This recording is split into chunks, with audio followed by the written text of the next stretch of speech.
All right. So great. How many of you did that exercise, the one that I gave you?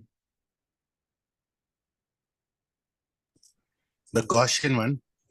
Yeah. I wanted you to create like class that fit method.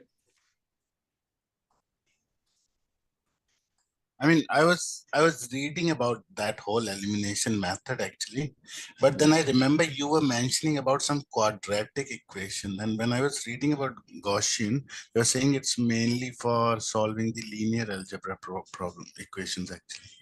Yeah. So I don't know, like I haven't seen your video because it's not yet there, but I remember like you use a term quadratic equation, so I don't know what you were saying there to So solve I'm that. saying, yeah, I was saying that if your data is not linear, okay. Yep.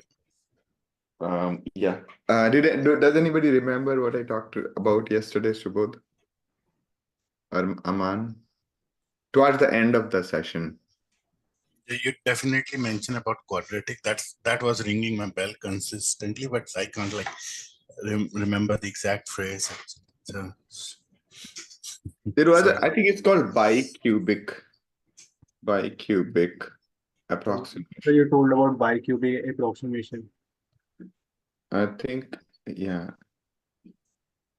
Yeah, it's called bicubic method only. All right, it's called bicubic only. Okay. Perfect. All right. So before we start, do you have any questions? And did anybody do those exercises? And I still need to translate into the code, but next week Okay. definitely I'll be coming up with it. Yeah. But the second part, bicubic one, I would want everybody to pay close attention to. So we actually just derived the entire of the formulation, and we actually just coded everything. And the equation solving method is used in many number of things. Okay. And this is like now we are starting in this class, we are starting on maths and machine learning and the coding, all the three things together. Okay. And that's the entire story of this class. Okay. And I'll start increasing the dose of the maths now, and then transition into the machine learning. Okay. And Sandeep, then you have also mentioned, sorry to cut you out here. You also shared one book over the WhatsApp actually. So should we start going through that book actually? which Or book? whatever. You've sent the book called Mathematics for Machine Learning No, it was by somebody Mark else has Peter. shared. Yeah, somebody else has Or shared. was it? Oh, Okay. yeah. But don't worry about it. You don't need to learn entire thing. Okay. Okay. And those who are very interested, they can go ahead and do it. Okay. And I mean, but it's called MML book. It is Yep. basically there was a course in which it's done. But I think I'm taking a very practical approach. Okay. And so these, for example, Gaussian elimination method, everybody should code it. My request would be to everyone to just code it. Do not hesitate from it. And because I can guarantee that you might finish all the books, even that MML book, and still can't code a single algorithm. Okay. Yeah, I can guarantee this. Okay. Yep. But if you be with me, right? So yesterday we left with a very interesting thing that we did. So we learned to solve very simple things first. Okay. I'll just give you a very simple context. So the entire thing in this course or entire thing the whole human generation has been doing, right, is actually just predicting the future. Okay. Yes. Okay. Very simple. Okay. Like as we stand, as we walk, we are trying to figure out, like I'm trying to right now figure out what next word to speak. Okay, I'm trying to predict the next word to speak. I am trying to figure out what body part to move so that I remain standing, otherwise I might fall down. So my brain is designed to predict the next steps, in order for survival. And that's a definition of intelligence. Okay, that's a definition of intelligence. Predict the next step for survival, for living. As simple as that. Okay. So now if you see, like when we say tool, we built our tool, what we did was we moved things around. We moved things around and brought these things together and we call it a tool. Okay. So when we say we created a tool, it's essentially we predicted those actions or movement of our body to bring things around, and we called a tool. Okay. So essentially at every stage, whether it's creating a tool, whether it's creating an art, whatever we do, we're essentially trying to predict our next actions. Okay. Let's take a case of, say, biology, right? Or medical science. So medical science guys are trying to predict what should be the medicine given to somebody so that they can live, right? So we are essentially all the time predicting. And that's the definition of intelligence. Okay. Somebody's trying to predict what crops to grow. Somebody's trying to predict what process to follow so that they incur the least amount of expenses. And we all are trying to predict. I'm trying to predict, like, what should I teach so that all of you get a great career. Okay. So at every stage, the entire intelligence is all about predicting next steps. Okay. And that's why when I define the class where there is a fit and predict, there are two methods. One is called fit, another is called predict. Fit means learn from the past. Predict means predict the next steps.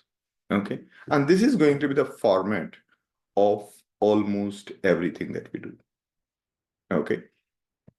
Whether it's a LLM, whether it's almost everything. Okay.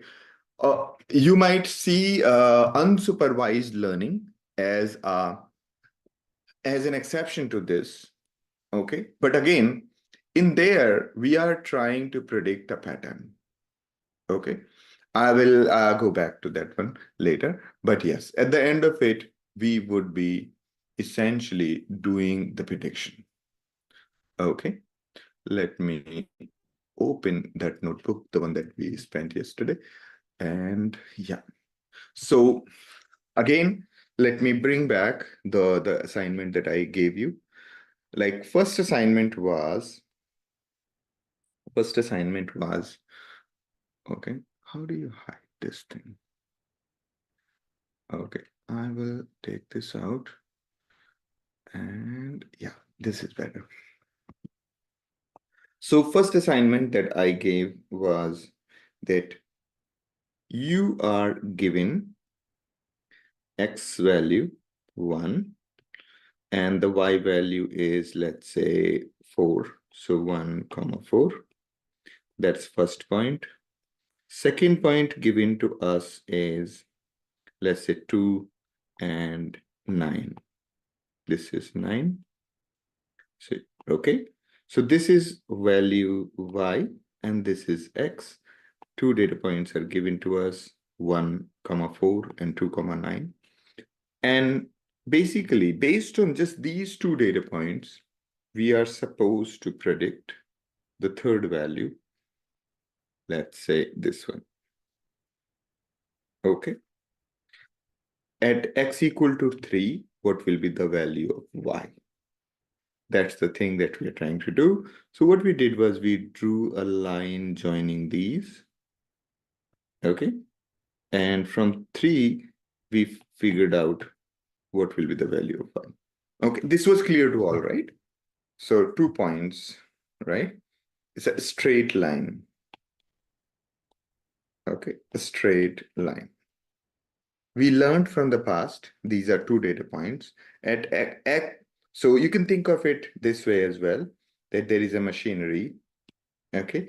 When X was input to it, Y is the output. When we feed in 1, we get an output 4. When we feed in 2, we get output as 9. So what will be the output when we feed 3? That could be the other way to look at it. Yeah. Is everybody on the same page? Yeah. Yeah. Everyone, I think there are 35 people in the class. Please raise your hand. Everyone, please raise your hand if you understood this problem. Okay. Okay.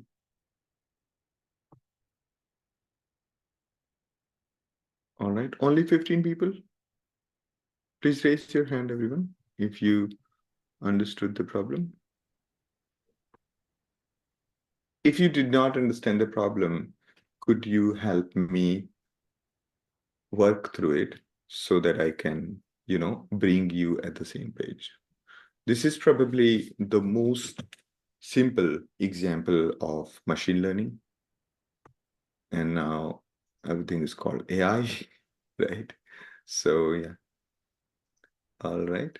The difference between machine learning and AI is a marketing term whereby you have, everything that looks like intelligent, we call it AI.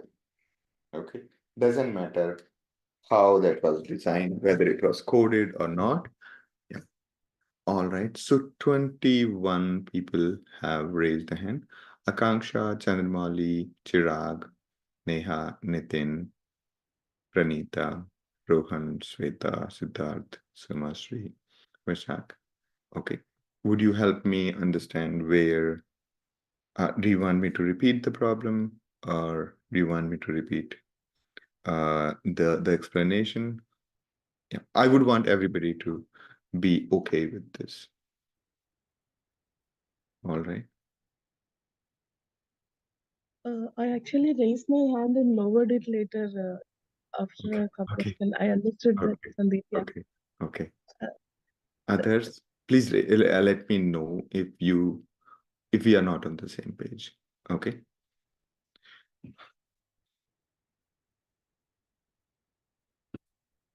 All right. Okay. All right. See, the thing is that whether we are using TensorFlow, PyTorch, doesn't matter. Okay. Whatever we do, basically, this philosophy will remain the same. We use scikit-learn, TensorFlow, PyTorch. We use Google Cloud. We use Vector AI by Google Cloud. We use AML, AWS machine learning, no matter what. The things that we are learning in this class are common across everything. Whether we are learning transformers, the AI part, like the neural network model, or we are using the linear regression, whatever complex technique is there, they're all an amplification of this scenario. Okay. I hope this is clear. So I'll just take a screenshot of this. All right. Now, let me clear everything. Okay. So I'm assuming that everybody's okay. Please stop me if there is any doubt so far. So there, what we did was we drew the line between the points. Okay. So there are only 2 data points, 2 axes, and that's it. Right? And how did we solve that question? How did we solve that? By using the consecutive equation solving. Right? Now, if we move the same problem to 3 dimensions, okay, we have 2 axes, x1, x2, meaning 2 characteristics of the input, okay? And we have 1 outcome, Okay. And we are given these kind of data points. This is another, this is another, this is another, right? And we can draw a plane through it. Okay. So let's take a look. How would this data look like? So for x1, 1, x2, 1, y is say 2.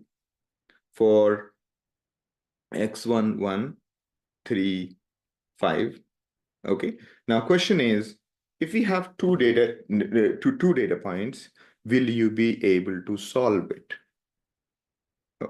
Will you be able to solve it? And the way, in the case of plane, when you have more than 2 dimensions, the earlier in the previous one, we wrote y is equal to some constant multiplied with x plus c.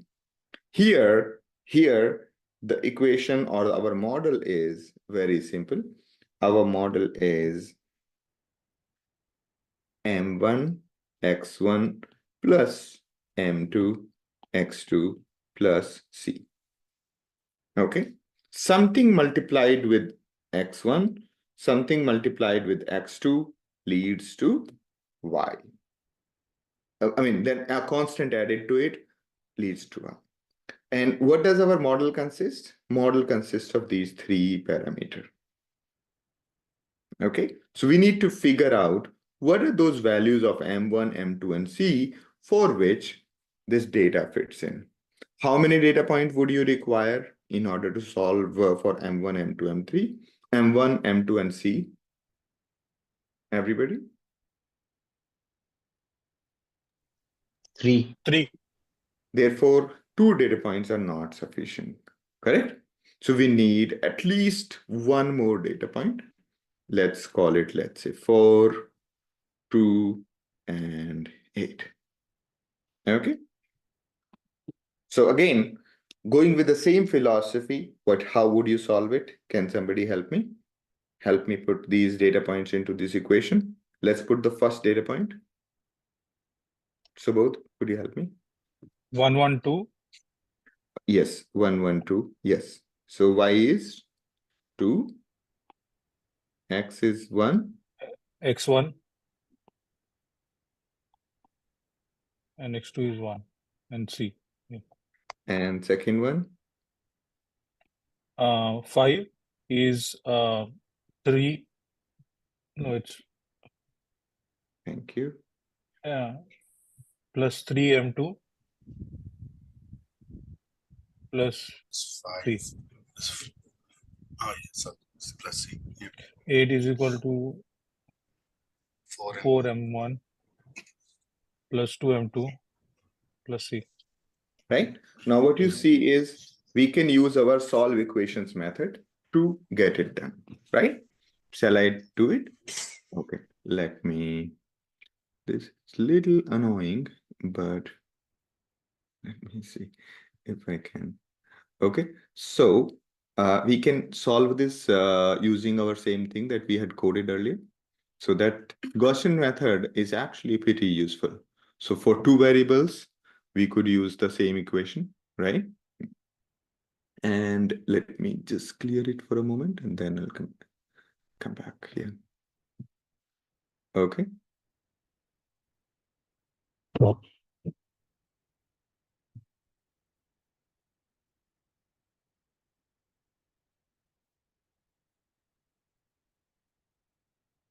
Okay.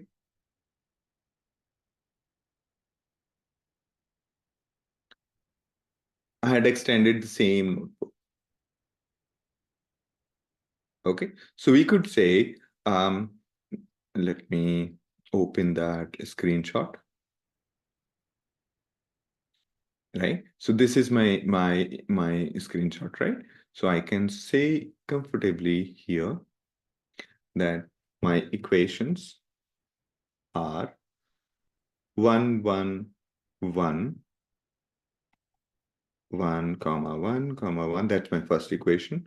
And 2. 2 is my value of y, correct? And then, all right, let's try. And what is the next equation? 1, 3, 1, 3, 1, 5. 1, 3, 1, 5. Okay. I'm just putting this equation into our formula. 4218. 4218. Okay. Right. And then I call solve equations. Where did I write that method? Okay. All right, let's do it. Solve equation. But we don't need to worry about importing anything. That's a cool part, right? We actually did not import anything, right? All right. I'm wondering like, how come we are not importing? So we got our formula turns out to be this.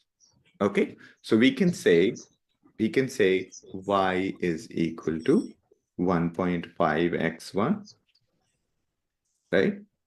1.5x1 and plus 1.5x2 minus 1.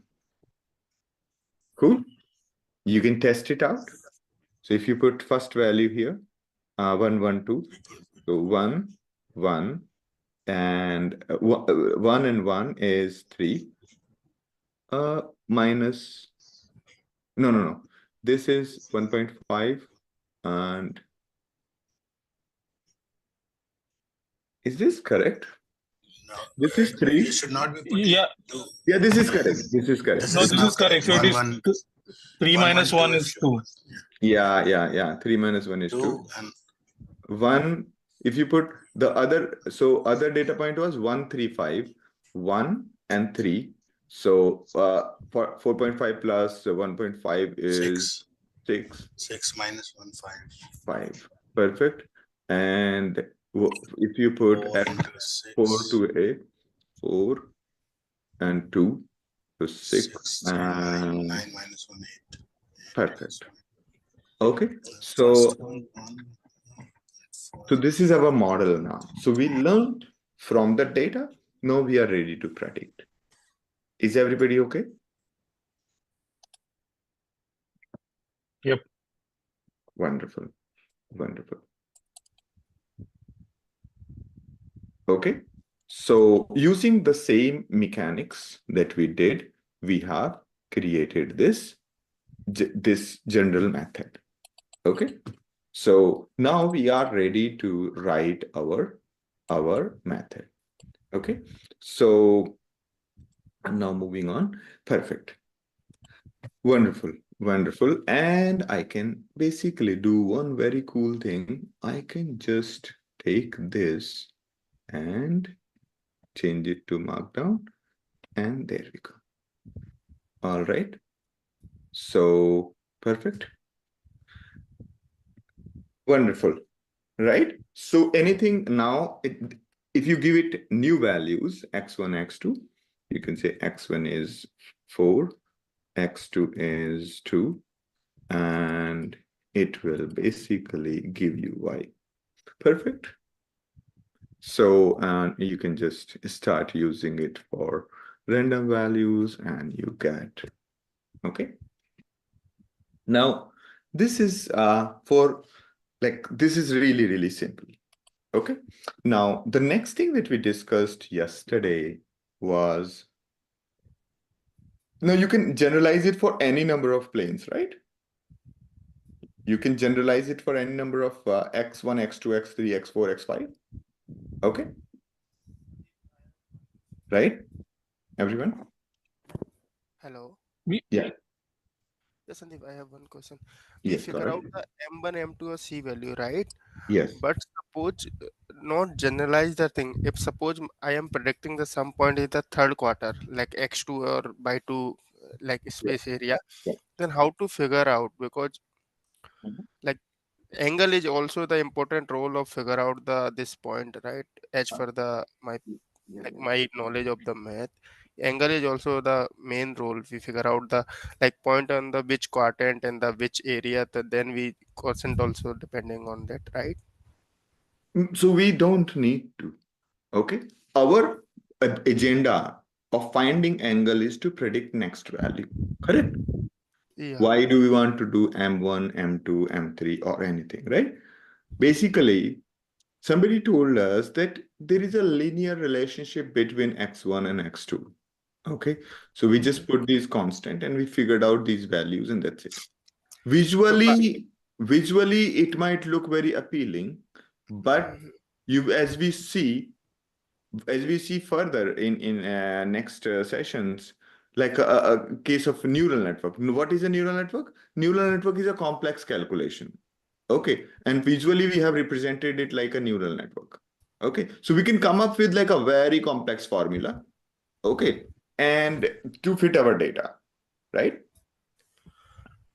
Via this formula, just we predict the M1 or M2, or also predict the some another point also here, like the Now, previous question. We both are different question, right? we have to predict the future at the end of time. The purpose of finding M1, M2, and C is to predict Y. Why? Okay. That's all. Okay. So that somebody tells us, hey, tell us the value of Y when X1 and X2 is something, right? The other way of visualizing it is this. Okay. Other way of visualizing it this. You can think of it like a where is the thing? Yes, you can think of it like there is a machinery. Okay, you have a factory. Okay, there is a factory which takes two variable input, x1, x2, and it gives the product as the outcome. And we have to predict the product, okay, given a combination of x1 and x2. We are giving the value of these two and the expected output from the past, and we have created a correlation, and so that we can predict the outcome given these input parameters. Yeah, sorry for my that. I am deep down on the math side. That's why I a little bit confused. Yeah. So see, the purpose of all the math is to be able to predict the next step. Yeah, that thing is clear. Yes. Okay. Thank you. And you will see a lot, right? And that's a constant struggle of mathematicians and the general world. The constant struggle is that in case of, say, neural network, things are non-interpretable. You don't know what kind of curve, what kind of equation is this. Okay. And it's right, like for example, ChatGPT, the way it gives the answers, nobody can actually visually express it that this is how it's giving the answer. Okay. It's just doing some mathematical multiplication with this, with that, with this, with that, and summing up values and doing all of that over and over, and then giving you the results. Okay. So again, whether we are able to interpret it or not, that's a secondary problem. The main problem that we are trying to solve in the entire humanity is predict the outcome, right? Predict the outcome, whether it's interpretable or not. Like just Interpretation. just we train the machine and the come with the output. We don't know the output with the which formula, which combination this machine is written back for us. Exactly. Like for example, if you have, let's say now you have four variable inputs. Okay. Let's say you have a situation where not four, let's say 20 variables as input. Okay. 20 variables as in x1, x2, x3, x4, x5, and you have 20 data points. Now, if you pay attention to it, right, you cannot visualize 20 variables because on XY plane, at most, we can visualize 3 variables. Okay. Right. And those who tell me that they can visualize more than 3 variables, I can challenge them right now. Not possible. Okay. Yeah. Like, for example, I'll give you a simple maths exercise. Okay. Simple maths exercise. Okay, everybody is comfortable with volume formulas, volume of a cube, Volume of yeah. right? LBH. Yes, LBH. You have a cuboid. I'm going to just That show. is cuboid, right? Cube is L cube, whatever. Yeah. Size. So we are going to talk about cuboid. Okay. So I just want to this again will come in one of the chapters called dimensionality reduction, but I just want to tell give you a good how should I say good heads up. Okay. Now this one has a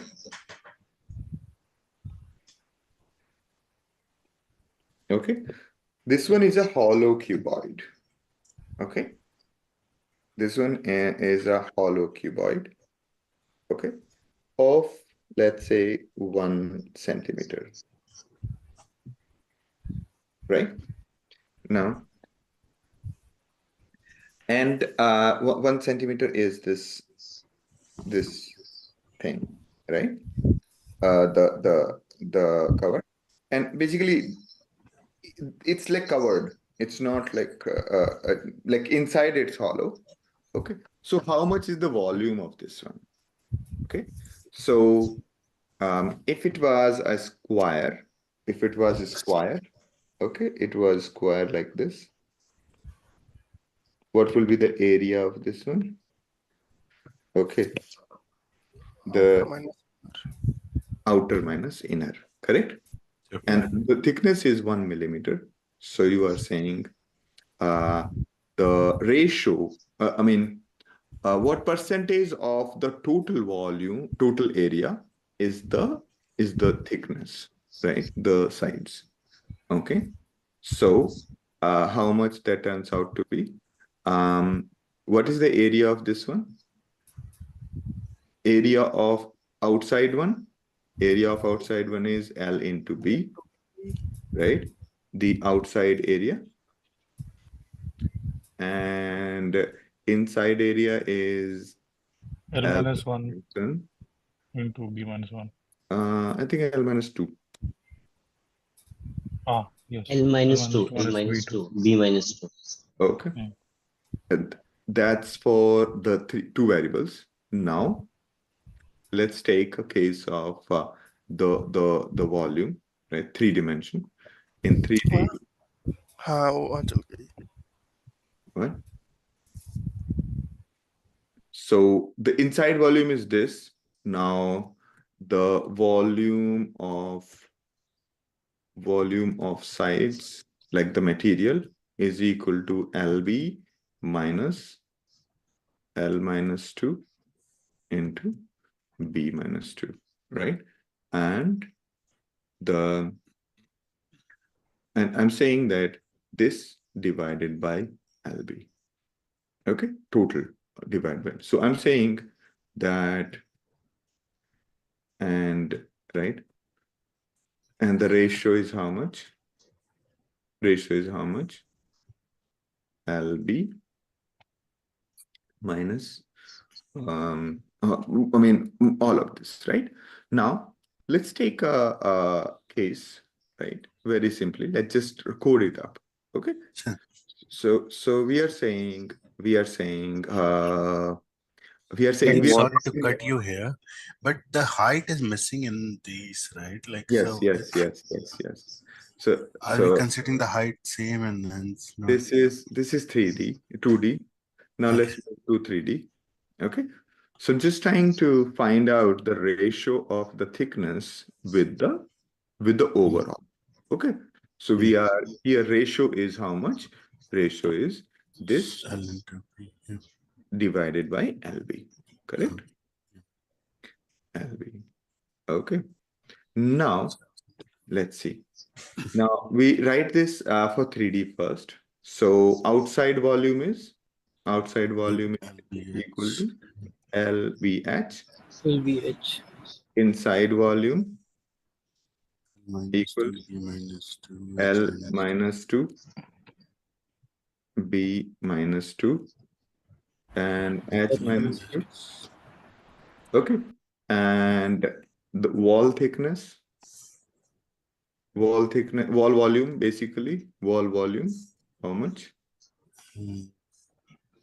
Is LBH Outside minus LBH, inside. outside minus inside.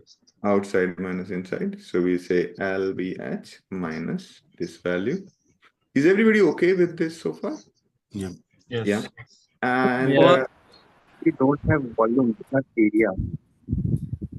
what? The first one, 2D, it is not volume, it's area. Yeah, it is area. Yeah, same thing. Yeah. Okay. Okay. Yeah. So you can think of the thickness to be almost minimal, right? Now, the wall's volume is this much, right? And then percentage volume equals wall volume divided by inside volume, right? No, outside volume. No, hold on. Okay, Into 100. cool. Now let's do this good exercise with LBH all being 1 for a moment. Okay. Compute wall volume ratio in n dimensions. Okay. So we'll pass n, and this will basically, right? This will basically do that. And we'll just call it a unit hypercube. Okay. Unit hypercube. Okay. 1, 1, 1, 1. Okay. Let's see if we are able to. So outside volume is 1 into 1 into 1. Okay.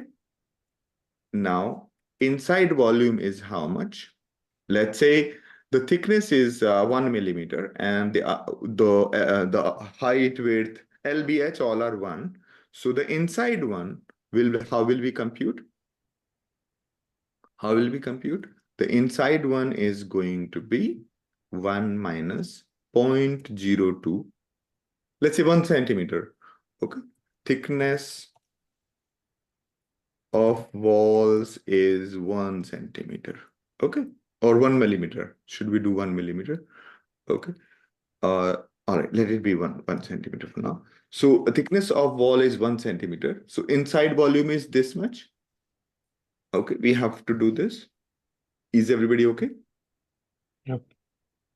And right. Okay. Volume of sides is how much? Outside minus inside. Right? And let's return the volume of side divided by outside. Good. Is everybody okay in this so far?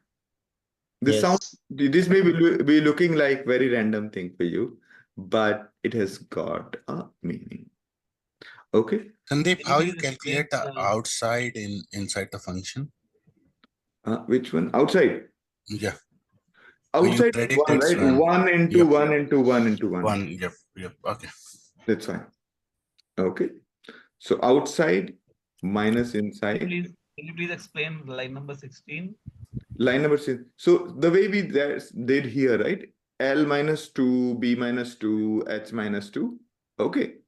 So the only difference we have said is LBH is 1 millimeter, and the thickness of the wall is, say, 1 centimeter. So 1 centimeter here, 1 centimeter here. So 1 meter minus 2 centimeters. Okay, so that's basically the length of the inside one, and this multiplied by this multiplied by this. So this is the inside volume. Okay. All right. So here we did the square, here we did the square, here we did the cube in the second one, and here we did to the power n. Okay. Not good. All right. Okay. So here what you see is this is 4%. Sounds okay, right? In case of 2D shape, the thickness of the the thickness, the material consumed in thickness is 2% of the total, which is sounds 4% of the total. Sounds okay, right? Yeah, son. Yes, yes, yes. Let's, That is the speed. okay, let's see now. I'm still not clear. How would point 2 come in line number 31? Line number 16. Line number 16. This one, right? Yeah. Oh, so it's 1 centimeter, right? 1 centimeter here. So this total length is 1 meter, and this is 1 centimeter. 1 centimeter. This is 1 centimeter. Okay, so inside length is how much? 1 minus 2 centimeter. Okay, so 1 minus 0.02. How much is this? 1 meter minus 2 centimeter, 1 minus 0.02. And this also 1 minus 0.02, right? So we can also say the inside dimension, inside, okay, inner side length is equal to 1 minus 0.01 and 0.01. Because we have cut 1 centimeter from both sides. So that's the inside one, right? And the volume is going to be inside to the power n. If it's a square, that is 2, n is 2, is volume, it's n is 3. So we are doing inside, inner side to the power n. That's okay, right? Yeah, got it. Yeah, thanks. Okay. This one is 1 to the power n, because 1, 1, 1 in all dimensions. So it's going to be 1. Okay. So I'm just cutting down on computation, and there you go. So in case of 2D, the walls, the area of the walls, the material consumed is approximately 4% of the total square. Make sense? So this one is 4%. Okay? 4% of the total. In case of this 3D, it is 6%. You can see 5.8%? Approximately 6%. Now, if you have a hypercube of 30 dimensions, what would be the volume of the walls? It's actually 45.45, right? Can you imagine it? That if you have a hypercube of 30 dimensions, 50%, like the walls are consuming 50%.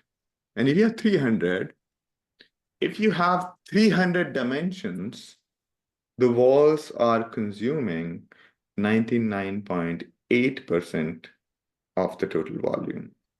Can you Why imagine? does it increase with dimensions? Huh? Why does this percentage increase so high? Yeah, I mean, ideally, shouldn't it You tell me. be? You tell me why it's increasing. You see the increase here from here to here? There's Division is growing, right? 1 divided by 0 to the power something is a very, very low number. Yes. And this is exactly the point I was trying to make, that as the dimensions increase, we are not capable of handling the dimensions. But maths is, we have designed maths with which we can actually estimate a lot of things that we can't see. Like the entire quantum mechanics is actually an outcome of solving mathematical equation. And we basically fit in lots of things later on. The imaginary I value, negative this, negative that, and so on. So that's the power of maths in the game, that when we can't do ourselves, we have designed this machinery that can do things for us, even if we can't see it. Okay? So even if we can't visualize, say, more number of variables, what we do, we will just fit it into our equations and let it solve it for us. So, Sandeep, sorry, one quick question. So, Is this the property of Hypercube that the ratio increases, or we did the wrong math because we were trying to do it ourselves? No, we did the correct math. Okay.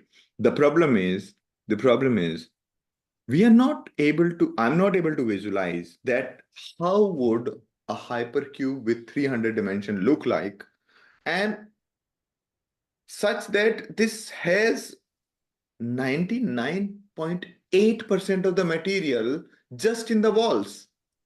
It's all walls. I'm not able to imagine that. Calculation is absolute right.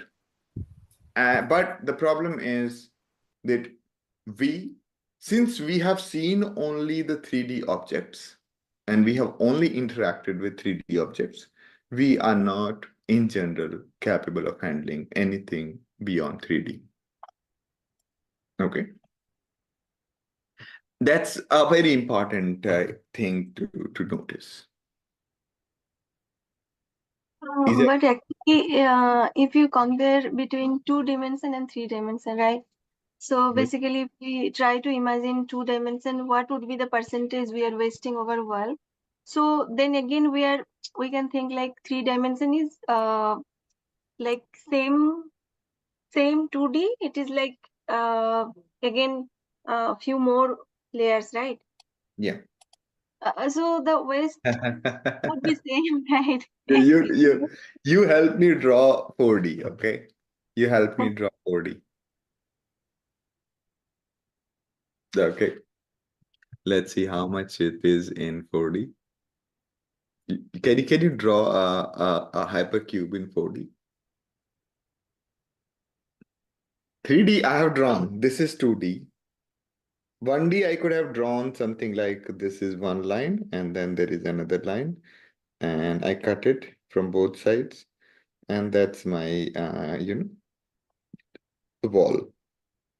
Okay. Now in this case, this is 2D, this is 3D. Now who can draw 4D for me? It's difficult to draw, but we could imagine that, let's say there's a fourth dimension, which is time, and it is changing the position with time. Yeah, you can think of it that as if this cube is either expanding or moving with time, right? Like a video is having the time dimension. Right. But again, fairly hard to imagine it. Okay, that's the whole point of the discussion, that it's difficult to go beyond 3D for visualization. Okay. Sandeep, can we like that ratio of the 3 minus 5, like the 3-dimension cube minus the 2-dimension cube, figure out the ratio, then multiply which dimension we want, then multiply of the ratio? The answer is little bit different. If I calculate that, the ratio is 0.184, something like that. If I calculate for the 30, that is okay, but multiply by 300, that is totally wrong. So how to like Wait. like So if I you are okay with line number 14? No, not the code, just the answer. Like first line number 14, this is the code. 2-dimension, we figure out the ratio, then the 3-dimension. If I minus 3 minus 2, then figure out the ratio between the percentage between the 3 cube and minus 2 cube. Then the multiply by the which cube we want, like 4-dimension, 5-dimension, and the 30-dimension. Yeah. So if I multiply by the 30, then answer is okay, is the near about. But when multiply by 300, then answer not near about. That's what is the like major call. It's not multiplex, power. Yes. I think the difference is coming because of power. If I'm wrong, I could be wrong here, Sandeep, but yeah.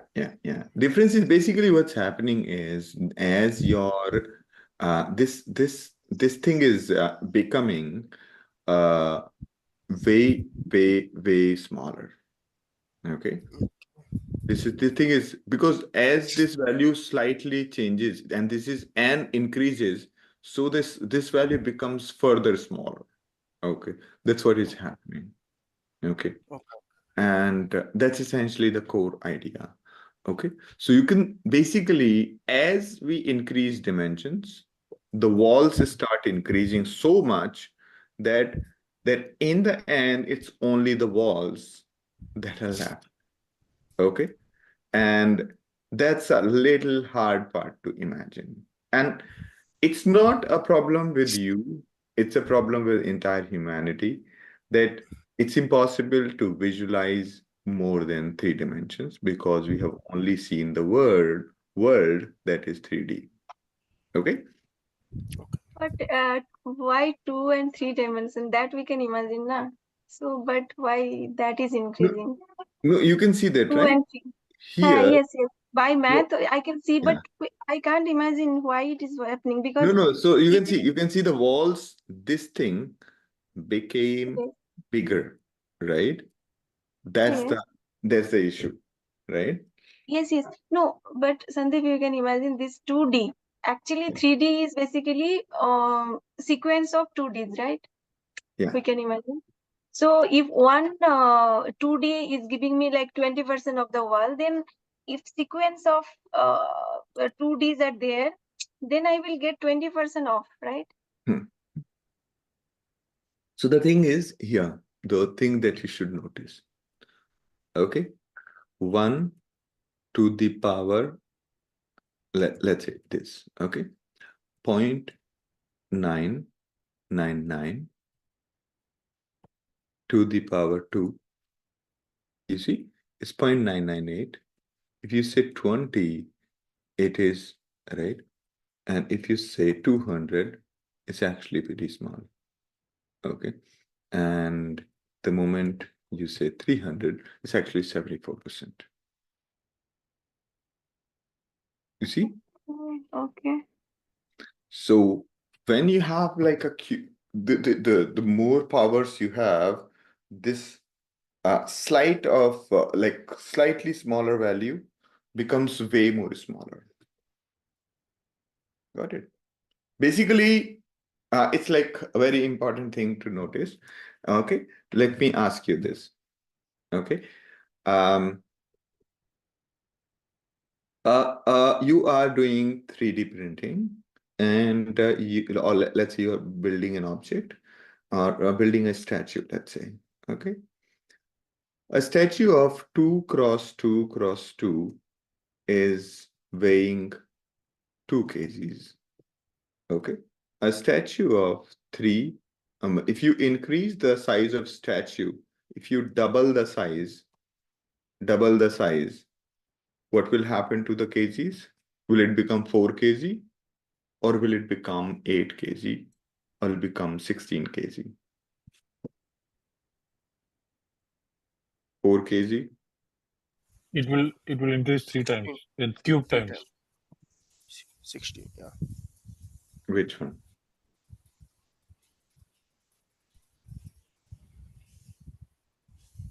So it will become 8 kg, 8 kgs. Are you sure? No, sorry. You had the object printed 2 by 2 by 2. Now you double the size of it. It means 4 cross 4 cross 4? You double the size, so it became 4 times 4 times 4. 16 kg, yeah. It will be 16 kg. 16 into 4. Wait. What did I say? 4 plus 4 cross 4. Interesting. So if you double the size, okay. So earlier, it was the volume was 8 and the kg was this much. So the answer is the new volume will be of 4 by 4. The new volume will be 4 times 4 times 4, which is 64 is the volume, which is 8 times. Therefore, it will be 8 times of 2 kg, right? So that's the thing. So the moment exponents come into play, our general linear interpolation doesn't really work. Okay. And this is happening here also. The moment we start if you see this value, this insider volume started shrinking to very small value. Okay. So if you see, what happened was we said 2 centimeters, right? So you can see the 300th power of 0.98 is 0.0023. You see that? Yes, indeed. Yes.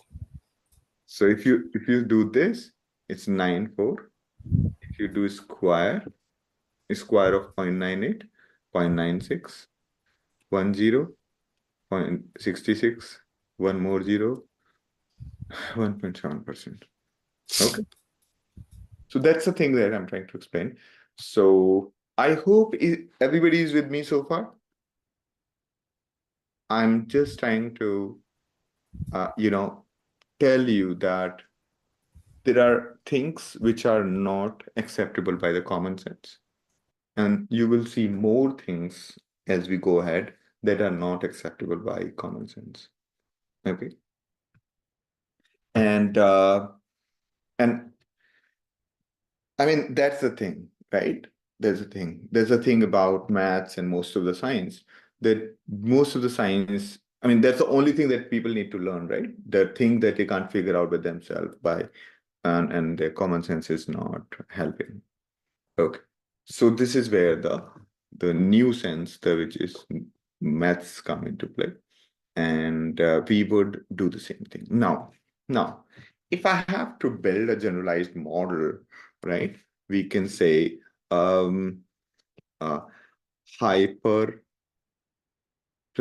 Okay, let's just say a hyperplane model. And we are defining this class. Okay, we are defining this class. It has got init method, right? Hyperplane and hypercube, do they mean the same? So straight line, plane, and then hyperplane. Okay, dot and right, square, cube, and hypercube. Okay, hyperplane. Hyperplane means, first we draw the straight line, and then we draw the plane to fit into these 3 data points. Okay, and then we can draw 4, like the plane in 4 dimensions, and so on. Similarly, here we have 0 dimension size, then we have a square, then we have a cube, and then we have a hypercube. Okay. I hope you got the picture. So hyperplane is something that is fitting through the data points, and hypercube is a cube of that many dimensions. All right. Okay, so basically, right, let's just leave it like this. And now we are, right. Now here, you might say that we are, okay. Now let's just be there. And then we're saying fit. Okay, fit, the general format of fit is this. We have got X and we have got Y. Okay, and right, this is general notation in the entire of machine learning. So what we are doing, we have let's say there is some system to which we give X1, X2, X3, X4. We are feeding this data and it is giving me Y, right? The only difference is that here, this is one instance. And right, so one data point contains how many values, how many numbers will one data point contains? If it has n dimensions, there will be n numbers representing the input. Okay, in 3D, we'll have 2 variables like here, and one is this one. Okay, when you have like 2 inputs, so 2 and plus 1, that's one experience or one data point, and so on. right? So if we have like more data points, when we have more data points, then what we do, we basically you know, represent this whole thing as one row of data, and then second row, and then third row. So you can think of it this way. Again, you can think of your data set like this. Okay.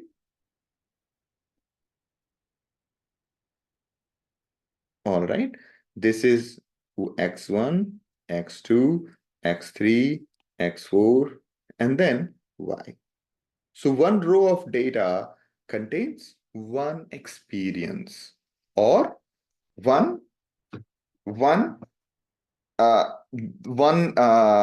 you say example, instance, or you can say one reading or one observation. Okay. And then you have second observation, you have third observation. Like that, you will have n number of observation. If you have n variables to solve, you will need n equations, or n plus 1 equations, right? Because 1 for C. Okay. So you'll have this grid, and this part is a table data. So we call it capital X. And since it's a list of values, we call it a small y. Capital X, table, and list is y, small y. That's why X is capital, Y is small. All right. So X contains all data points, and Y also contains the output data point. Okay. Now let's just go back to what we actually did. So if we have, like, we are saying y equals to m1 into x1 plus m2 into x2, m3 into x3, and so on, right? And then there will be one C in the end. Okay. Sandeep, sorry to interrupt. Actually, now I got that point. That earlier one 2D and 3D. So Yes. basically, we are getting wall size more because the same area is same, but still we are adding more dimensions. That's why it is reducing for more dimensions. Yes. Like that second question you had, like 2 cross 2 cross 2. So actually you said double the size, but we are not doubling. Actually, cube size is increasing more, right? Yeah. You are each dimension you are increasing. That's why it will go high. Exactly. But if you Got it. say that if you increasing volume by 2, only 2, just volume, then it will be the same mathematic we were thinking. Yes. Yes. So, right, when you double the size in each dimension, volume gets yes. Actually, each dimension, this is different. Actually, we have to mention each dimension. Yeah. And doubling the size is different. Yeah. Doubling the size, usually when we think of doubling the size, like each side is doubled. Yes, yes, yes. I had you won't believe this. This is a real incident from my life. It was my birthday. Okay. And you'll be amazed at this fact. Okay. It was my birthday, and I was in Vadodara. Like, we were implementing the software that we have built for the engineering companies. So they were like, most of the power plants in India are built using my software there, right?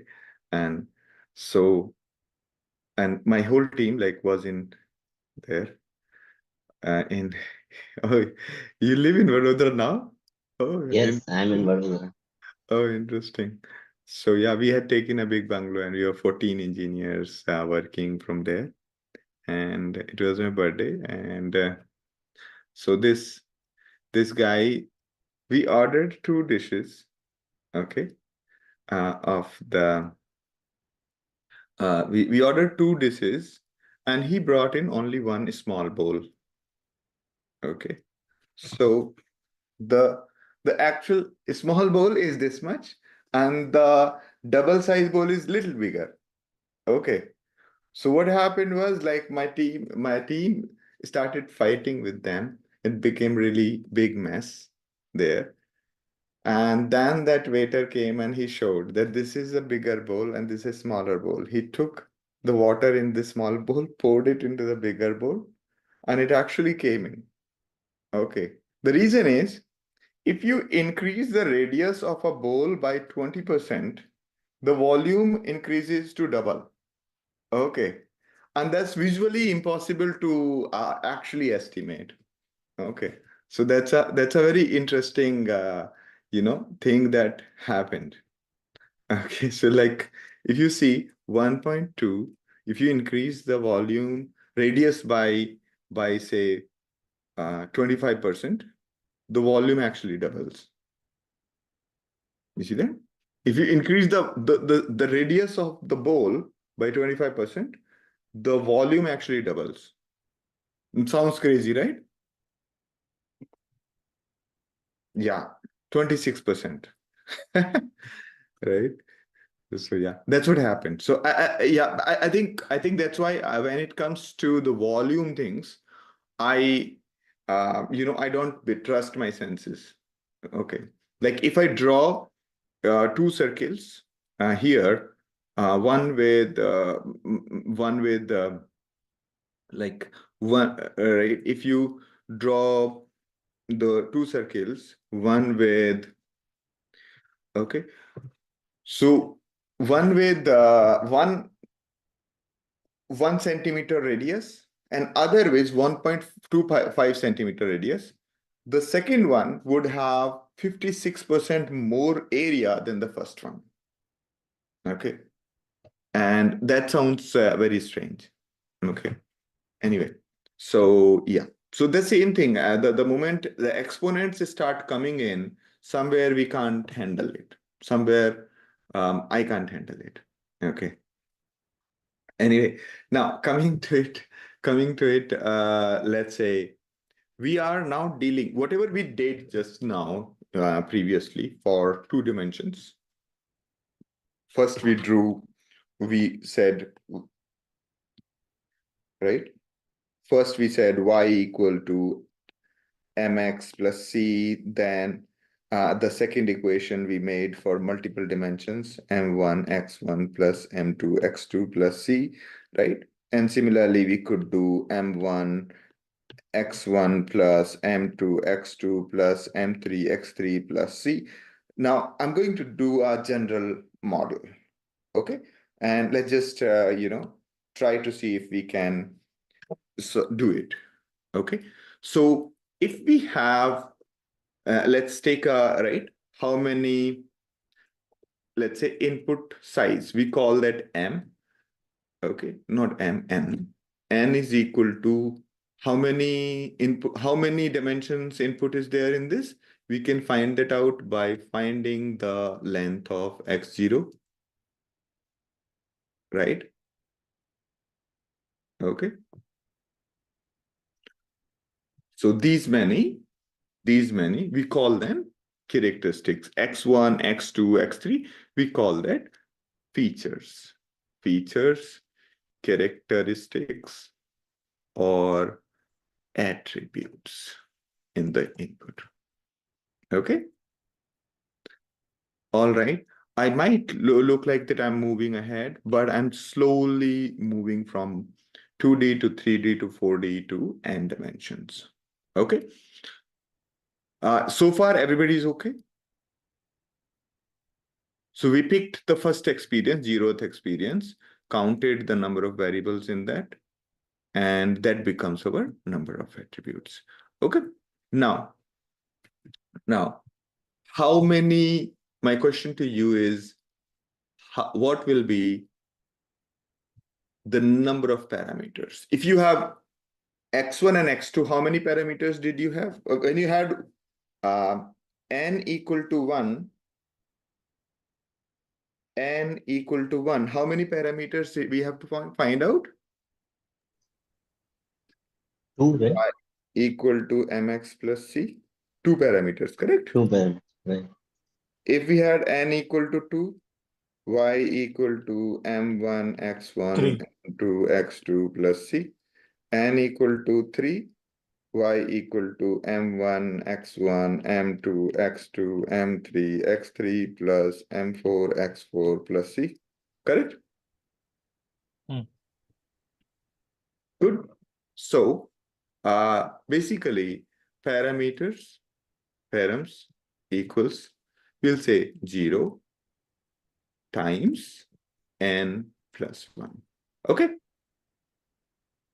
fine. This way, what you usually do is, if you see 0 times 10, so it creates an array full of zeros that many times. Okay. So you basically created an array of length 10 filled with zeros. Okay. So these are our parameters. Okay. These are our parameters M1, M2, M3, M4, and C also included in this. Okay. Everybody okay till now?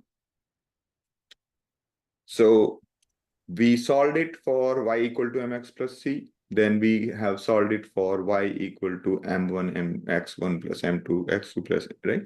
Same thing, I'm trying to extend it to n dimensions. Okay. Hi, Sambi. So can you know why there's x0? What is the 0? Basically, I'm just picking one experience, first one, just to find out how many dimensions are there. Instead of asking the user to feed in, I'm just trying to guess the number of dimensions from the data point that is given to us. So we are given x and y. Somebody is going to call fit method. Fit method, what it'll do? It will learn from this data, x and y, and learn means figure out the parameters. Okay? Okay. Thanks. All right. So now let's try to create our equations. Okay? Equations. All right. How do you create the equation? So x1, x2, x3, if you remember, let's say y equal to m1, x, the one that we just now did, right? Here. Let's just take a look at what we did there. So we had, this is our capital X. Our capital X in this case looked like this. 1, 1, 1, 3, and 4, 2. Okay. That's our capital X. Okay. Y was how much, everyone? Y was how much? 2, 5, 8. Correct? 2, 5, 8.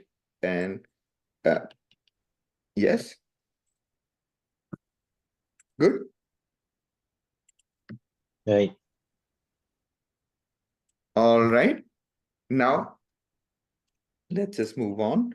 So what we are going to do is, if we take x1, these values, and append 1 to it, 1 to it, 1 to it, so it'll become this, and then append this value there, 2, 5, 8. So we'll get these equations, correct?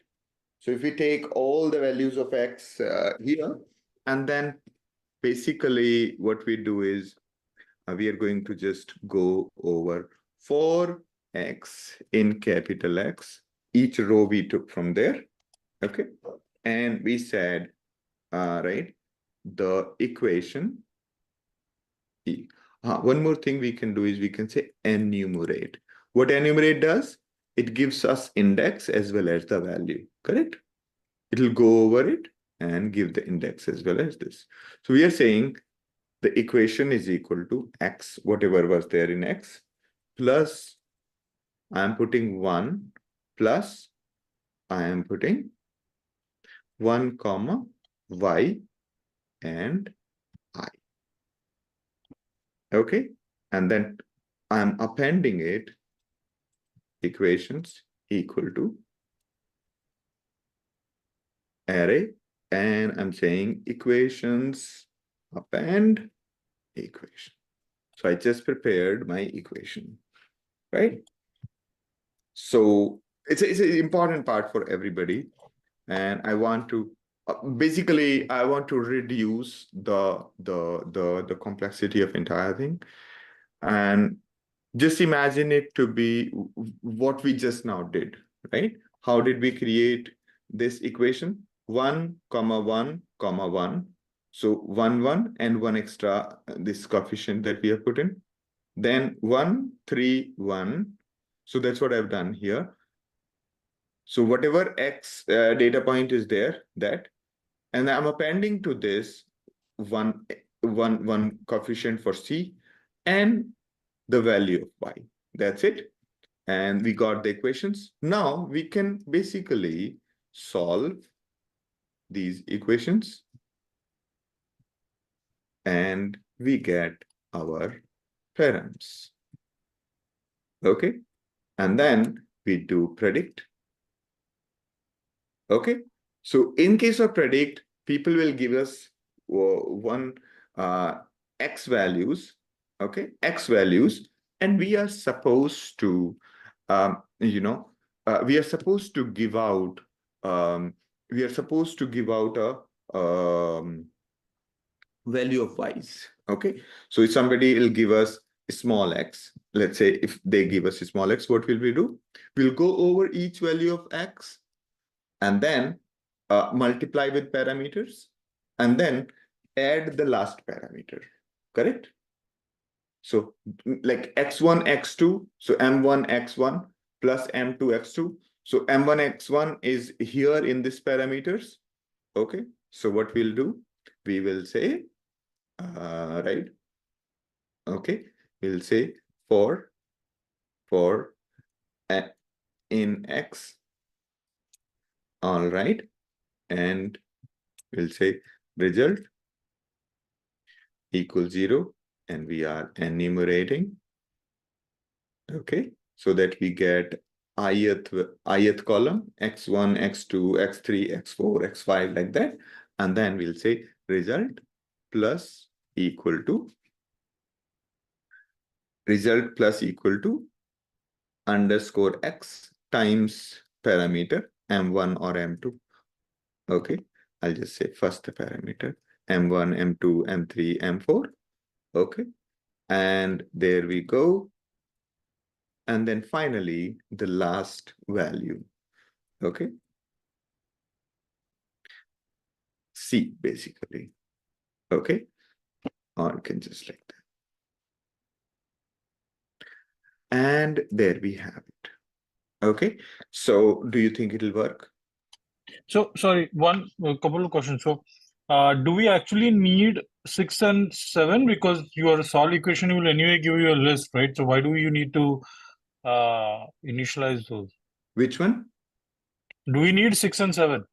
Line number 6 and 7. Line number 6 and 7. Because solve equation is anyway giving you the list, right? Yes. So your params will have it in a list form only, right? Params will have in list. Line number 12 will give you that, right? Oh yeah, you are right. So basically, wait. Okay, yes. So since we don't have to worry about it because solving the equation, it will anyway figure out those many values. Exactly. So I don't think we are needed. Thank you so much. Yes. But this one is needed, no? No, n is not used. No, yeah. N is only used for param. Good point. Very good point. So yes. Okay. So what we did was from this data point, we created equations. We used solve equations to solve it. That gave us parameters. So we learned from the data, we extracted the parameters, right? We came up with what is that line fitting through these two data points, or what is that plane that is fitting through this data point, and so on. We figured out that line or plane or whatever, and that's it. So this is an extremely simple model. Okay. And there we have probably this one. Okay. So sorry. One more thing. In predict, right? You don't have params, right? I mean. Oh yeah. So what we have to do is we have to say self.params, right? And we have to pass self here. Okay. That's about it. And here we'll have to say self and self Pass and self. That's it. Did I miss out anything? Okay. That's pretty much. Now, let's try to see our data. Okay, let's try to see. Let's say our data looks like this. X looks like for 1,1, our value of Y. Where is that thing? Let's take a look. 1,1, the value was how much? 2. Okay. And for 1,3, 1,3 value was 5. For 4,2, 4,2, 4,2, the value was 8. Perfect. And we trained the model. Okay, let's see what's happening here. We'll say X, comma, Y. Now we are saying model dot predict, and we can predict any value. Let's just see 1,1. Okay. And the hyperplane model has no attribute called params. Okay. So 1,1, 2, 1,3, 5, 4,2 is 8. Not bad. And so it has basically just learned to predict in any number of dimensions. Sounds cool, right? Yeah. So basically, once we give x, x1, x2, xn, and y values, it created m1, m2, m3, and c, and then you give him any other values, it predicts. Yes. Yes. Sandeep, can you go to the code? The client number. So sorry. Follow-up question just before you go into the code. But this will not work if it is not in the same plane, right? I mean, for example, the prediction will not work if it is in a different plane, right? Correct. Different plane as in? I mean, for example, if the values which you have given, this won't work if things are, not linear. For example, your data looks like this. Okay. So if your data is like straight line, this will work fine. But if your data is, let's say, this is exponential, right? Then it won't work. It'll only try to figure out this one. The other catch in this whole story is it doesn't solve the problem of approximation, right? If I ask you that you are given 4 data points, okay? Now, learn from this data and then predict the future value. How would you do it? This one will only work for two values, yeah? Yeah, so if you give 3 equations, or x is, if you give 3 set or whatever list for x, if you give 3 values, then it will work. It won't work for more than 3, right? Because for 3, it can always create a plane. It can always solve anything for 3, right? It cannot solve for more than 3 unless they are properly solved. Okay, got it. Okay. Now, so it is basically, we call it overfitting model. Overfitting model means it is memorizing only 2 data points. It's good for basically, if for 2 dimension, in case of only single value of x, it will try to fit a straight line. In case of x1, x2, meaning 2 attributes, it will try to fit a plane and so on. And that's kind of, just very, very simplistic modeling. Okay, but I want to show you that this is the simplistic form or 0th version of something called linear regression. When we will extend the same strategy for solving the approximation. Okay, we'll try to approximate a line that is kind of, basically predicting well for all these data points. Sandeep, that thing also work the when coordinate is the minus, like minus x or minus y. This one, the one that we have done. Yes, of course. Yeah. You can just test it out. Let's see. It should work fine. Okay. Okay. All right. So it does work fine.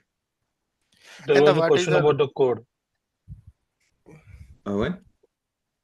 Code line number 16. Why we multiply the self.param.i by this indexing of the. Yeah. So what we did was, here we have y equal to mx plus c.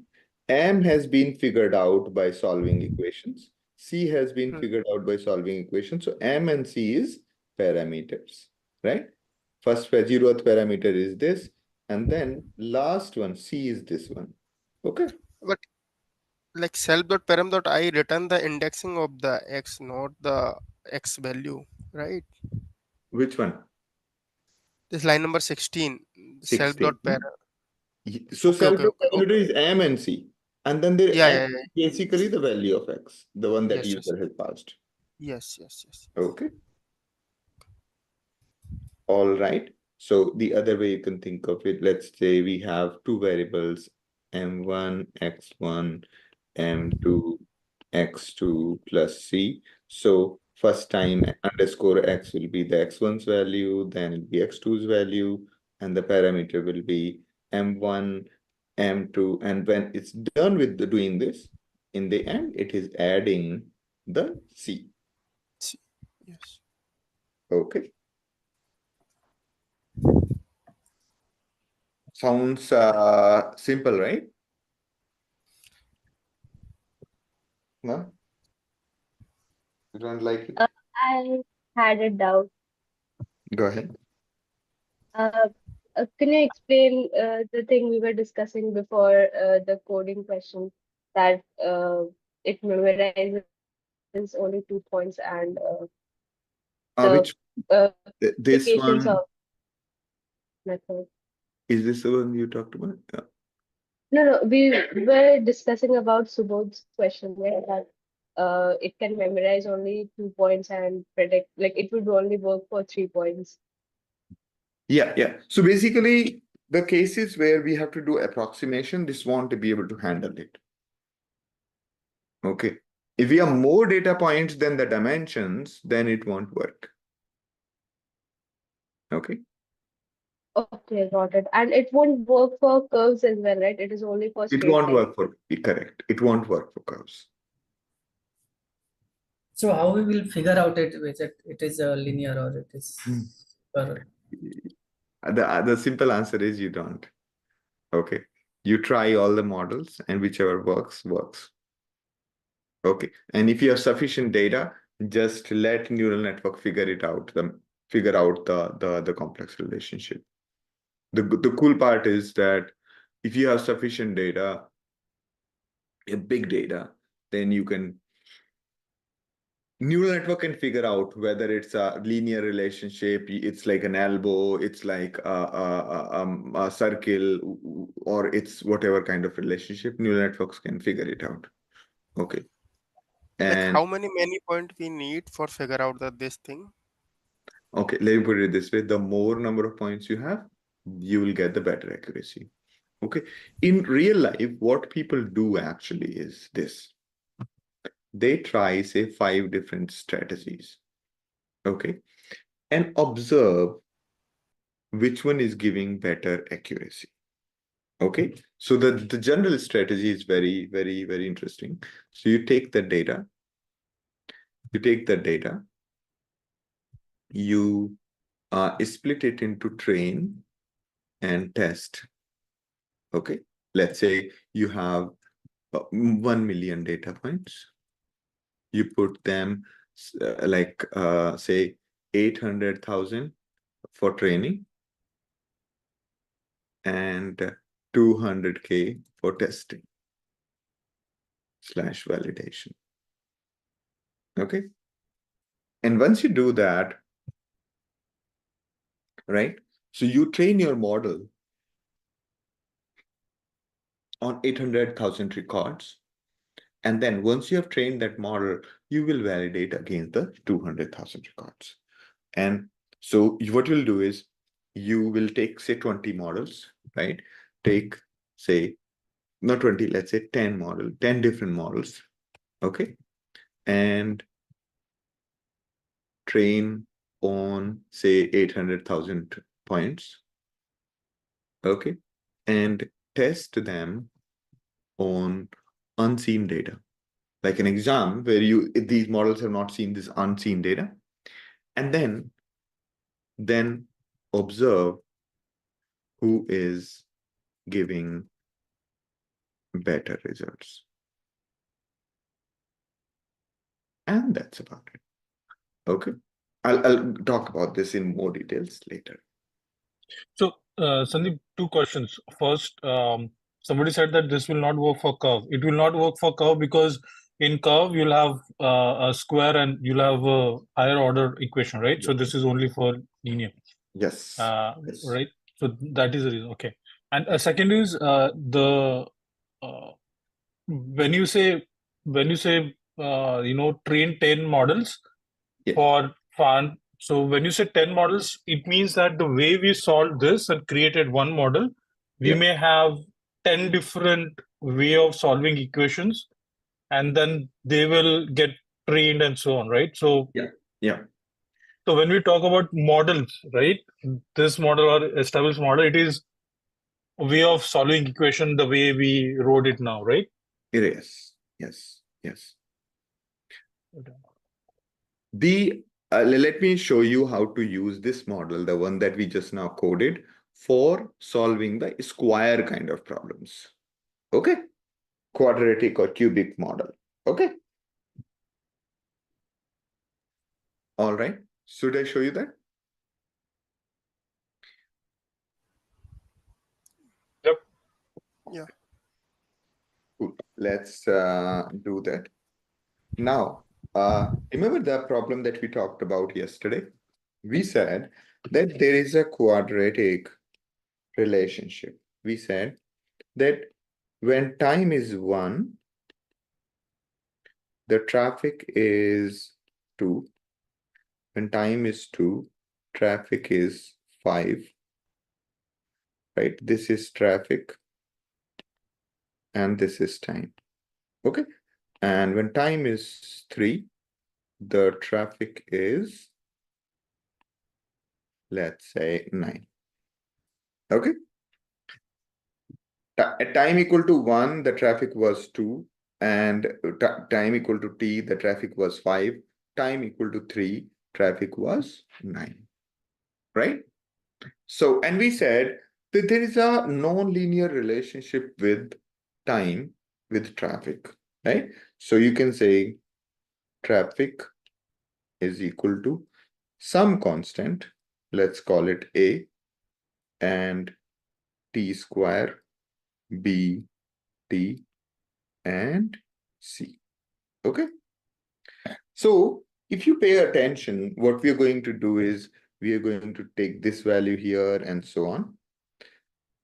So what we can actually do is we can use this same model to solve this thing. Okay? How? What you do is, let's say here, x is what? Only one variable, not two variables, correct? But we are saying a x square, so we can just say 1 square and 1. So we converted this like 2 square and 2, 3 square and 3. And how much was the traffic? 2, 5, and 9. Okay. So now this model can do the prediction for us. Okay. At time equal to t, time equal to 1, it says, no, it is wrong. ax square plus b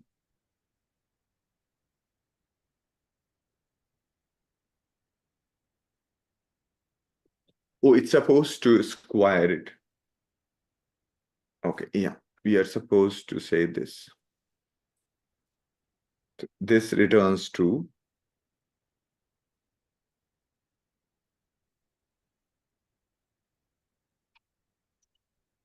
Five, not bad. And then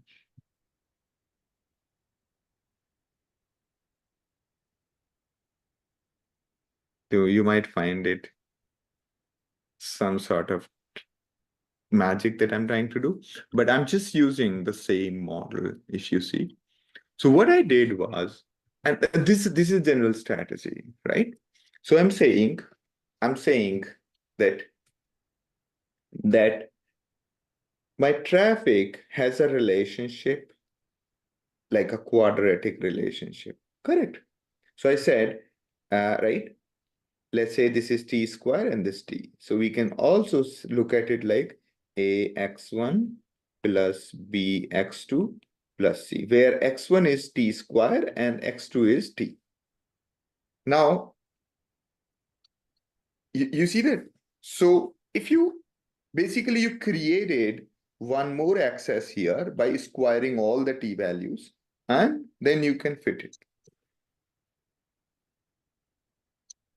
You see that we said traffic is equal to a t square plus bt plus c, and t square is like, you can think of it like another variable x1 x2. So we basically created the same equations here,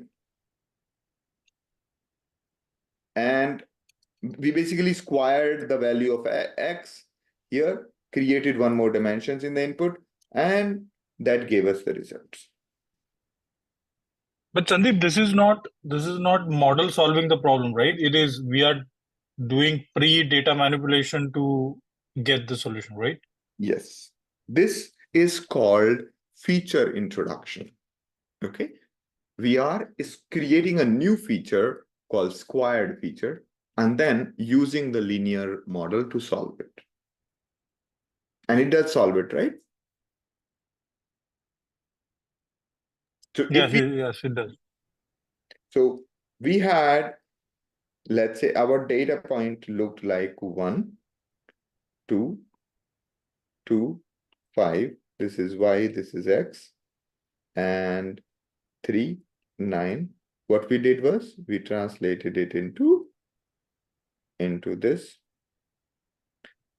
x and x square and x and y. So it became 1, 4, 9, 9, and 1, 2, 3, 2, 5, 9. That's it. And then we just use the standard system. Got it?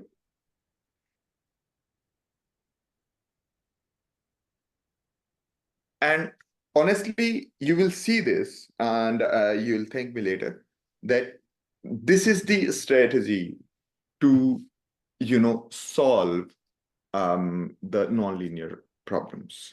You introduce new columns in your data by squaring the existing data, cubing the existing data, and so on. Okay? But Sandeep, in this scenario, right, for the traffic solution which you gave, we knew that it is order of 2 or whatever, right? It is the square, right? So we knew the equation. Yes. We knew the equation, right? And that's why we were able to solve. But in the earlier case, so what people usually do is that they will first assume this problem to be linear. Linear. They will, without introducing a square term, they will just try to solve it. Then they will introduce the square terms. Then they will introduce cubes and squares together, and then see which one is giving better results. Got it? Okay. So you will basically observe which of the model, like a linear model, a square one, which one is giving better results. You just take that one. So it's kind of brute forcing across all the models. Okay. Okay. And this phase you will study further in the class. It's called model selection. Okay.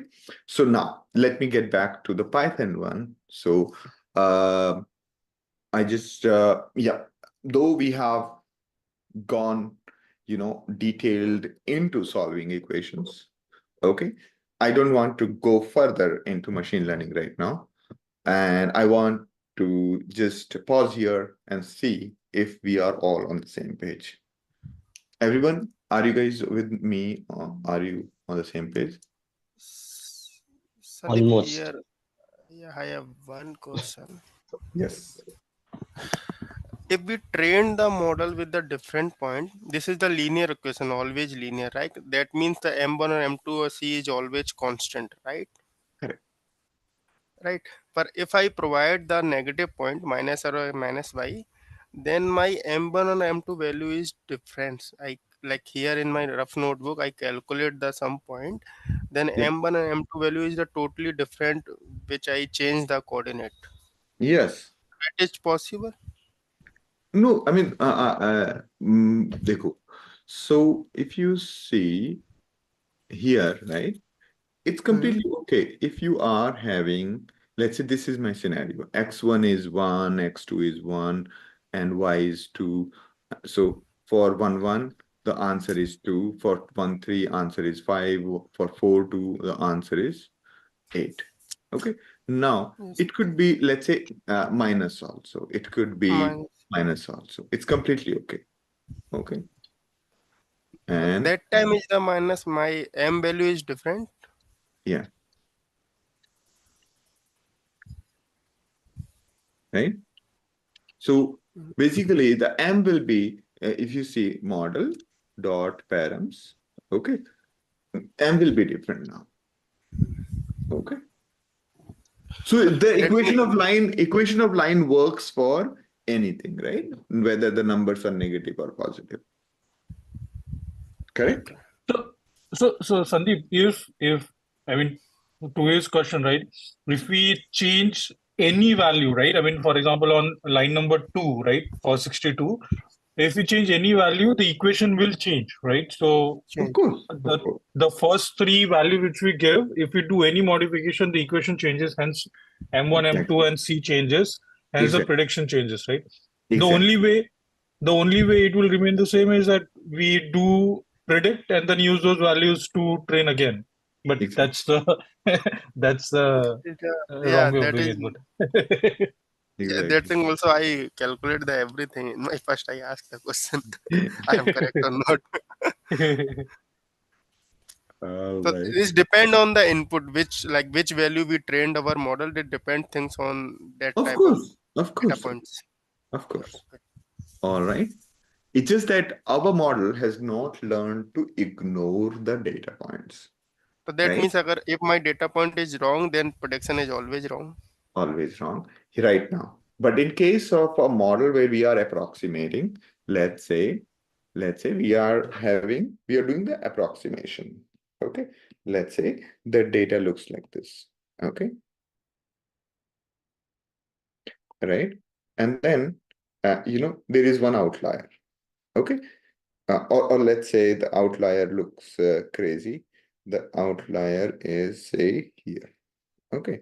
So what will our model do is, right? How we solve these kind of problems is, we try to draw a line that basically minimizes the overall error.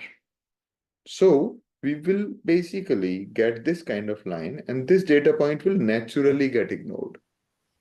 Okay. But yeah, one error constant also handle that the prediction I read somewhere. Yeah. Okay. So it will basically, we'll come back to the approximation very soon. Right now, we are not handling the approximation. We are just trying to draw a straight line or a straight plane through the data points. Okay. Yes. Yeah. Thank you. All right. So we did a cool thing here. Number one, we solved for as many x1, x2 as possible. Second, we learned to solve the quadratic system using the same thing that we have coded by introducing by introducing the squared attributes. Okay, so right, we could similarly, if we don't know whether there's a cubic equation or not, we could basically just come up with the cubic as well. All right, we can just introduce one more term of cube. Okay, now, all right, I want everybody to be with me. Right, are you guys zoned out, or are you with me so far?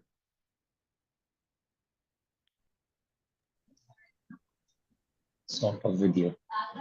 With me? Sort of with you. On the verge of Sort zoning of, out, but sort yes, of. still there. On, yeah. Trying to But I get think you. I need to listen to this recording one more time for sure. Okay. So, Okay. Okay. Okay. All right. All right. So there is a thing called, you will study in information theory. If not, I'll introduce sometime. So the theory is, how do you measure that you're learning something? Okay. Okay. How would you measure you're learning something? Okay. And so this is basically Claude Shannon, one of the founding fathers of the machine learning. He published this paper. Okay, so what happened? His professor was von Neumann. How many of you know von Neumann? John von Neumann. Like, he designed one of the architectures of the computing.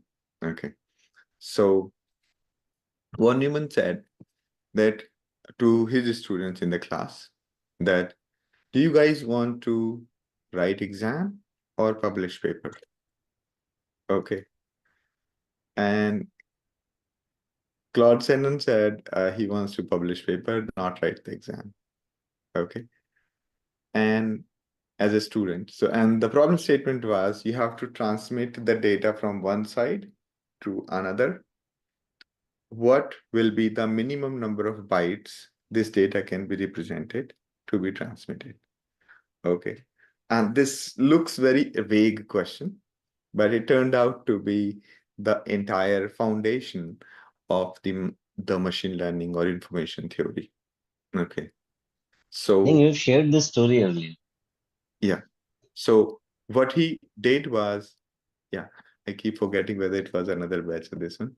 So basically, if something is very obvious, okay, like if I say that the sun rises in east, okay, that's an obvious thing, everybody knows it. Okay, so the probability of this sentence is anyway known to everybody as truth. Okay, so you require 0 bytes of information to be communicated, 0 bytes to communicate that sun rises in east. Okay, so if something is 100% true, you require 0 bytes to transmit that data. Okay, but if, let's say, it will rain, okay, it will rain, and the chance of rain is always, let's say, in a city like Bangalore, chance of rain is always 50-50. Okay, so if I tell you that it will rain, that means I'm telling you yes or no, and that's a real information. So if you have 50% probability of something, that means you require one bit of information to be transmitted. Okay, so to represent 50% probability, you require 1 bit of information. Okay, to transmit something which is 100% true, you require 0 bits. And if you see, do you see a correlation in this? Isn't this same as minus of log 2 base probability? Meaning, if probability is 1, So log 2 base P is 0. If probability is 1 by 2, then minus of log 2 of 1 by 2 is 1. So you require minus of log of the probability of things, those many bytes, these many bits. Okay. I hope you got the idea.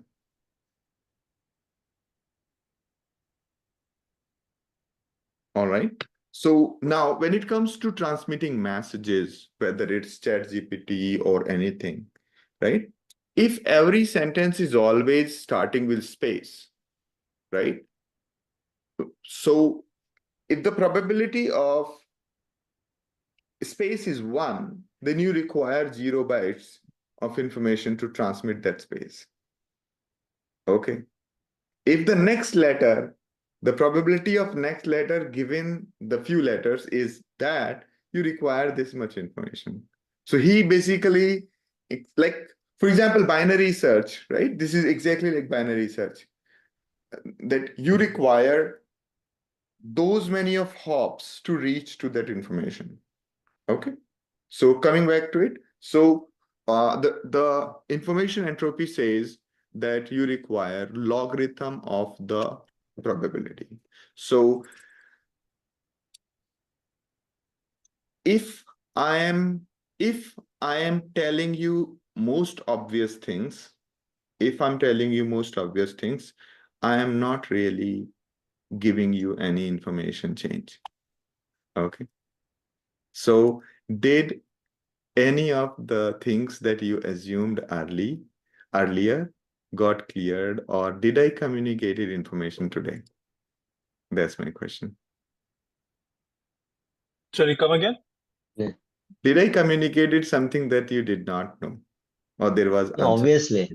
No, Yeah, obviously, obviously, but yeah. lot of it, but at least I can say I need to listen to it again, Okay. few to kind of understand few complex concepts. So, and it may be the concentration span as well. Right. Yeah. So, sorry, If go ahead. talking about probability can be represented between 0 to 1. If we know the Yes. probability, then just 1 bit. I mean, percentage number. Now come again. So you mentioned that if the probability is, let's say, some number, right? Yes. Then we have to increase. But if we know the probability, number of bits, will that not be constant? No, I mean, yes, Transmitting the if we know the probability, then the number of bits are constant. Okay. So let me see. Like this. Okay. These many bits are needed to communicate. You need 1 bit of information to communicate something which has 50-50 probability. Okay. For something which is is 0.9% like 90% probability of happening, you require these many bits of information to transmit. Okay, we'll go into more details into this. All right. So yes, so it's actually there are algorithms like there are other algorithms that were designed afterwards, which were basically, so upper limit of compression is minus, like summation of minus log p. All right.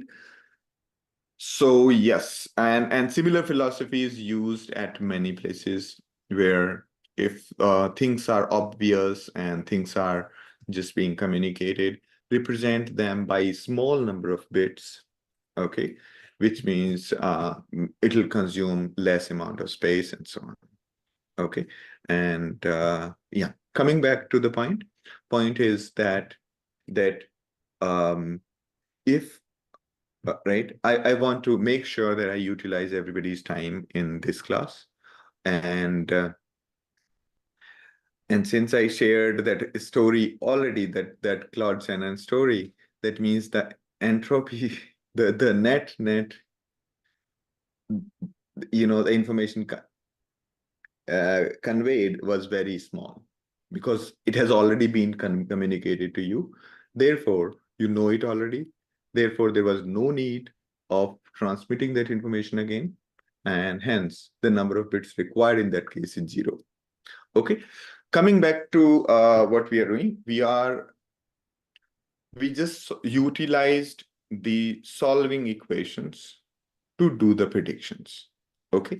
To do the predictions in linear case and in non-linear case, both. Okay. Is everybody with me so far? Sandeep, one question, like when you say that to make the prediction more closer to reality, we apply square or cube. How do we know that? Are there a set of algorithms like which we progressively apply to that model to make it more accurate? We don't. So this is the hardest thing, and this is something that is that I was explaining. So we don't know, right? So there are ways of, like, every tool like ScikitLearn or models, right? Like for example, most of the tools such as scikit-learn, TensorFlow allow you to introduce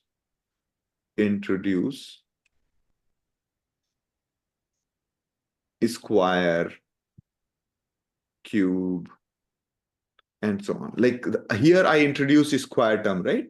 So like that, they'll basically introduce these columns, and then you can observe which of these models is performing great. So that was classic machine learning. In classic machine learning, we'll basically just measure this.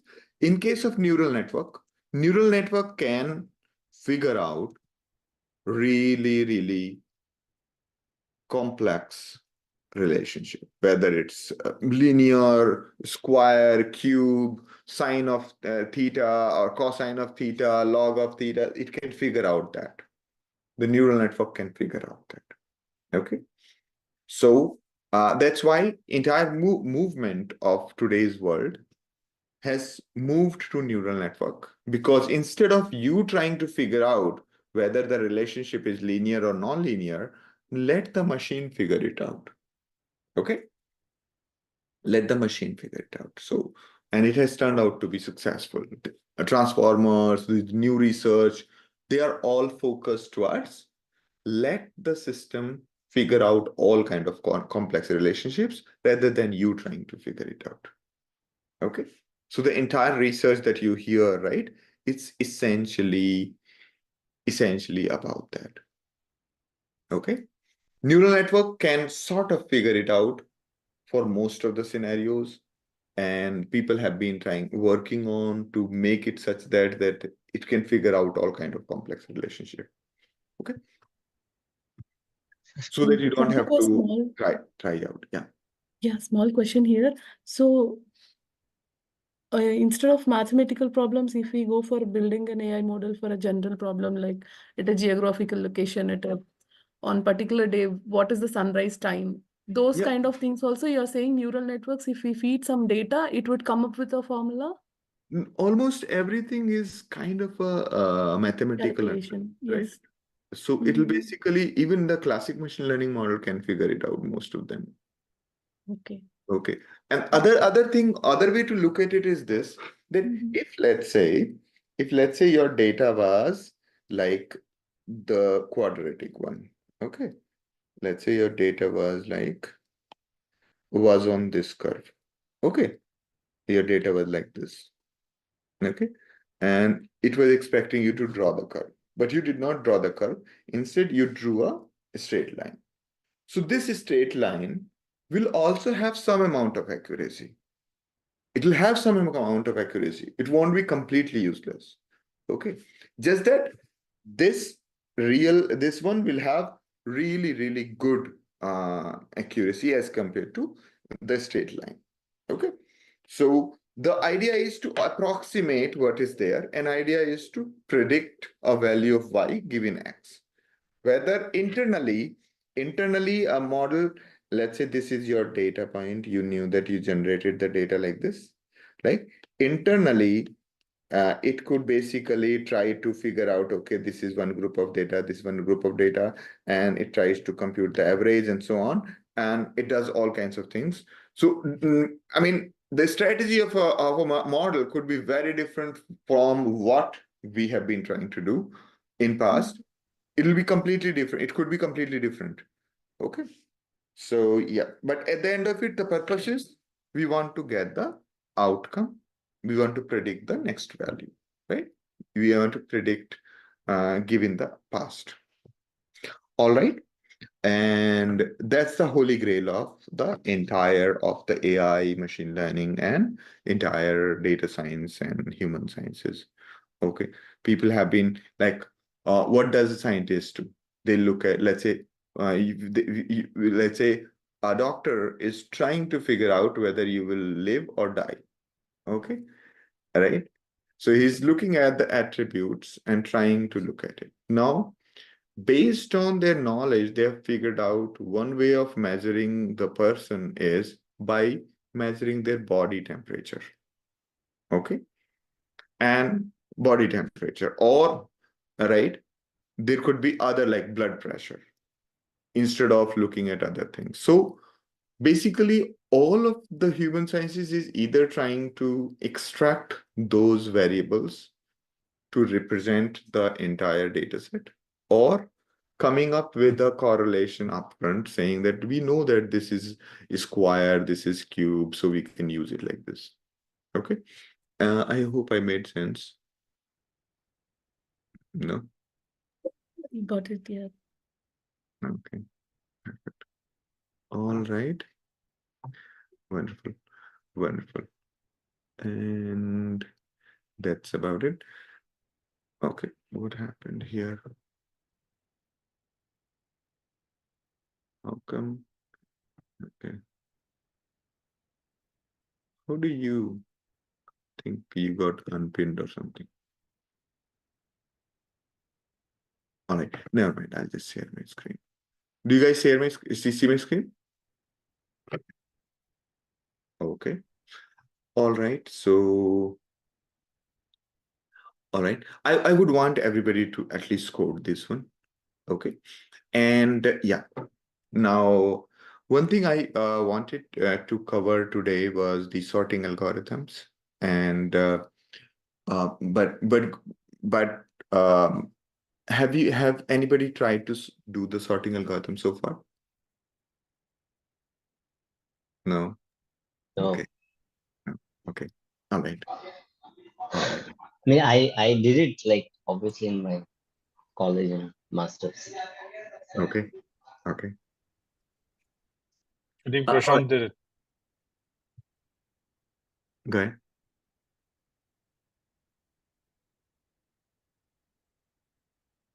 Subodh, you were saying something?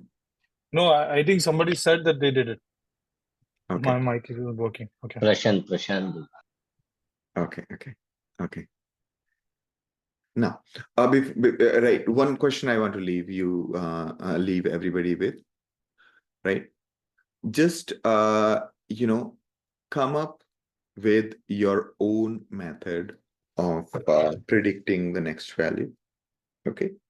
So far, we discussed about drawing a straight line. Let's keep that aside. And you have some data. It could be linear, non-linear, or anything. Can you think of a way of predicting the future? So what you have to do is you have to basically code these three methods. Okay. Three methods. Okay. What I want is basically, okay, come up with your own strategy, okay, to solve this, right? So you have X, you are given values of X. Let's say you will be giving some values of X, okay, and right, And you also given the values of y. Okay. And right now, basically, you have to approximate the value of y given x. Okay. Just come up with some system, some methodology, and that you feel is right. It is not necessarily it has to be like drawing a straight line or something. You can come up with some of your strategies. Okay. Like somebody came up with the idea that I'll pick up randomly 2 points, draw a straight line through them. Like that, I will pick like 10 such pairs and then take the average slope and take the average intercept, and that will be my model. Somebody said, okay, I'll just pick the last few points, and based on that, I'll give the answer. Somebody said that what I'll do is I would break this data into, say, 20 buckets nearby. And when somebody is asking for a value, I will just go there in that bucket and answer that question. So what you got to do is you got to design your own algorithm. Okay. Algorithm of approximating the value of y given x. You have some data, you'll be given x data, and when the user, right, user will use your model like this. Your model will be used like model equal to your model. Okay, and you'll say model.fit, and you'll have this x and y. Okay. Okay. Again, x will be like this. Okay. X will be like this. Okay. All right. And I'll just make it x. And then people will use model.predict. Something like this. Okay. So design, just do approximation. Okay. You just have to do the approximation. It's okay. It could be, your strategy could be completely absurd, but don't worry about it. Just try to come up with something. Okay. So you have some data from past, you have to learn from it and predict the next value. Okay. Notice that here, even though we basically the data points are just too many, so we have to do the approximation. Okay. Earlier we were just using two data points in 2D. Okay. So that's the assignment. Okay. Your voice is not audible.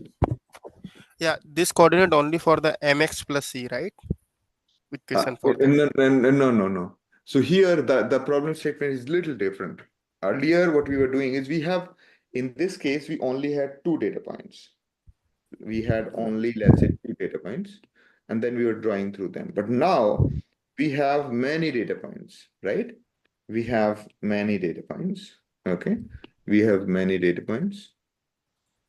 And you have to do some form of prediction. I mean, not a straight line. It could be anything that you wish to do. Okay. It could be anything. Okay. It could be anything. Just think of your way of solving the problem. Okay. Just your way of solving the problem. Not also consider 2D or 3D thing. Right now, let's just consider the x is only one dimension. There's no x1 or x2, it's just only one dimension. Okay. So you are given x value, you have to predict y. I mean, you have to learn from this data and predict y. Okay. You can come up with, just think of how to do it. Just come up with your own method. Give it your shot. Be creative. See what can you do in this game. Okay.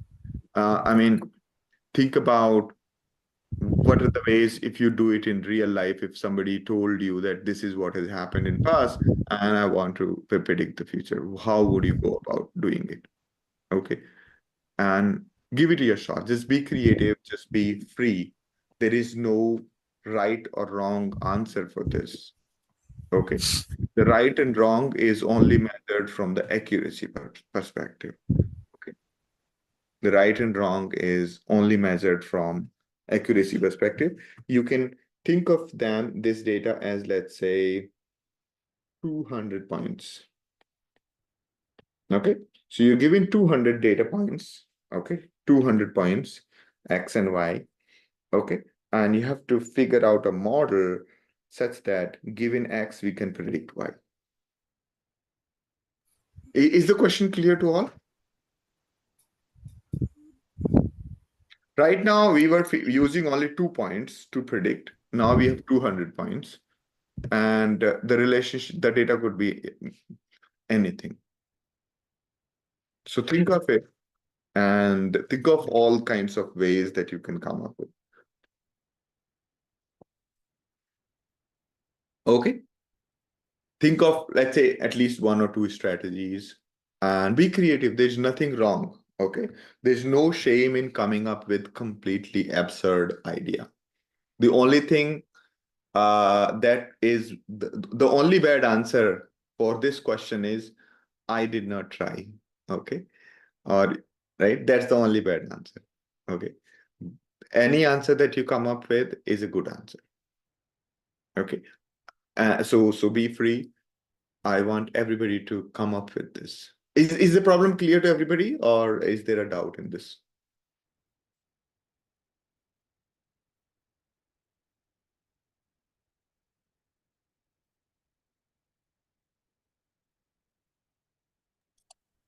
Yeah, we're good.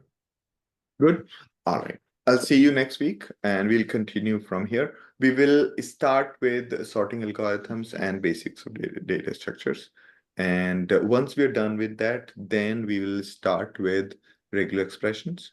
And then we will start with the fundamentals of maths.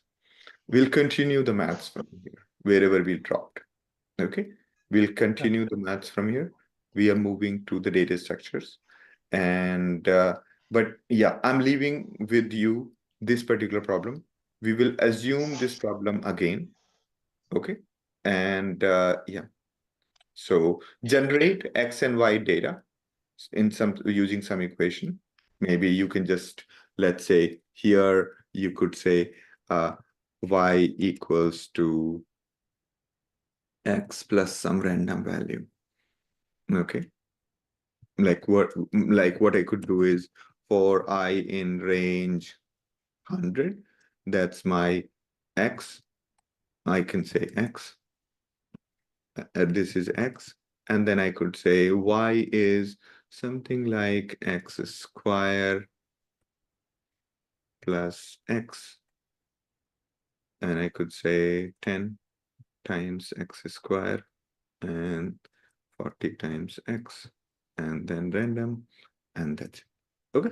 So yeah. So this is Y and this is X. Okay.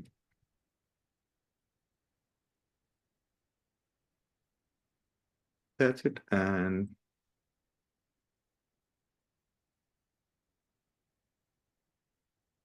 this is how I would generate.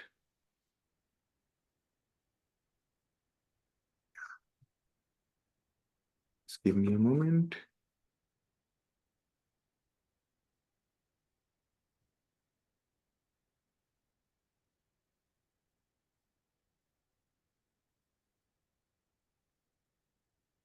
Yeah, that's pretty good. Did it not work?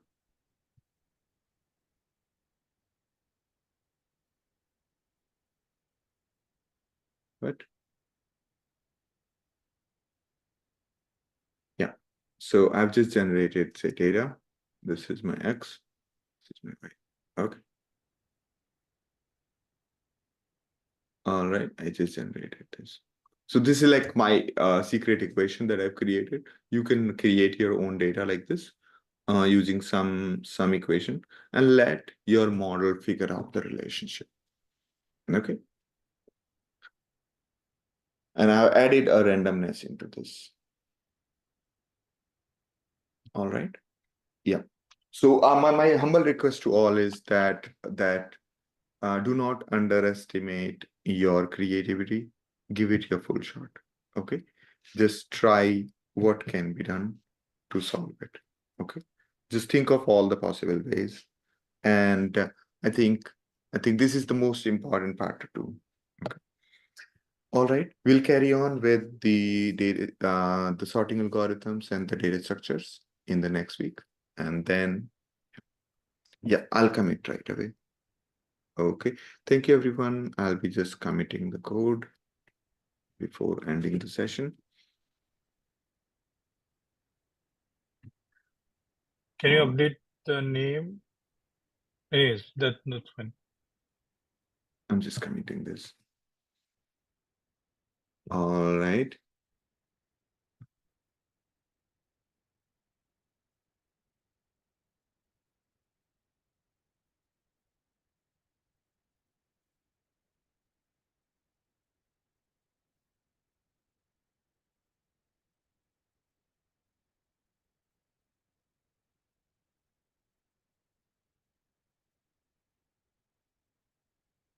Yeah, I think it should come.